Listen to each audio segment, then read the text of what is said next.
Now let me ask you a question. Do we ever consider going through life and not making an effort to even understand the Quran a sin? Most of us, we don't.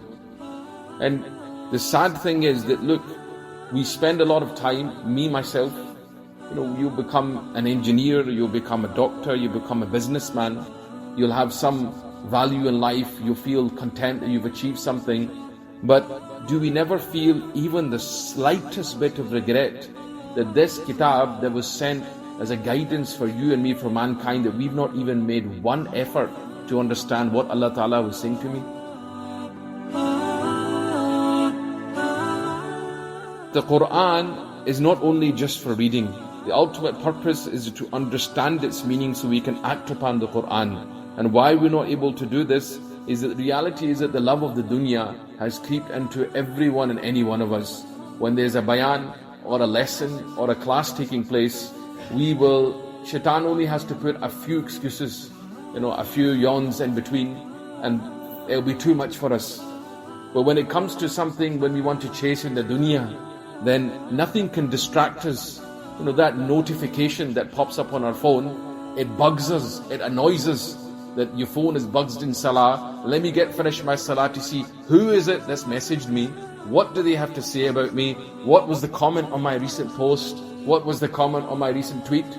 That we are obsessed with notifications from the dunya, but never has it bugged us what is Allah Ta'ala's notifications on the Quran. For we have indefinitely put them on silent.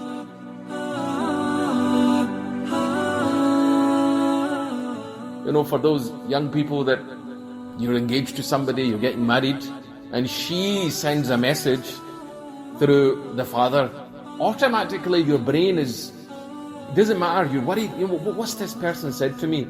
This person that I love, this person that I'm choosing to marry, we're burning to we'll drop everything just to understand the message of our beloved. And the mashayikh say that the Quran is filled with love letters between you and your Creator. What effort have we made to understand these love letters? Every page there is a message, every ayat there is a message, every surah there is a message. Where has this effort gone to understand the notifications of Allah Ta'ala that have been streaming at us through the silence for over 70 years since we've been alive, 40 years since we've been alive, 20 years that we've been alive? So amongst all the sins that we've committed, we make tawbah from these sins. But at the same time, let's also make tawbah that, Ya Allah, we've never fulfilled the hukuk and the rights that the Quran had upon us.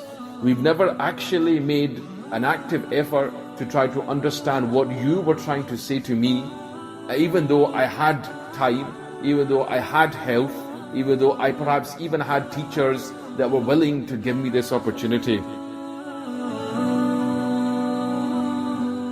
The words of Anas bin Malik radiyallahu ta'ala anhu, as quoted by Imam Ghazali in his Ihya, that rubba qari'in bil Quran, that sometimes there is someone who recites the Quran frequently, which inshallah we all do, we will continue to do, but wal Quran yal'anuhu, the Quran curses.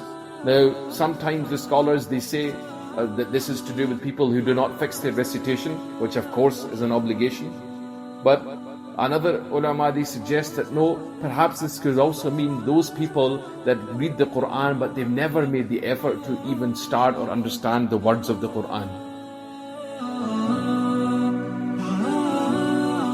There's some brothers that are suggesting setting up a Quran class specifically designed to teach the meanings of the Quran from scratch. So not people that have necessarily learned Arabic, somebody who can extrapolate meanings through some guidance through the ulama, so that eventually you may not understand everything in the Quran, but suddenly when the Imam Sahib recites a certain word or an ayat, rather than thinking about who's just messaged you on your phone, you're thinking about what Allah Ta'ala is saying to you. And hopefully with repetition, inshallah, Allah Ta'ala will at least give us the ability to say that on the day of Qiyamah, Ya Allah, we had an opportunity to learn your word and we took it with both hands.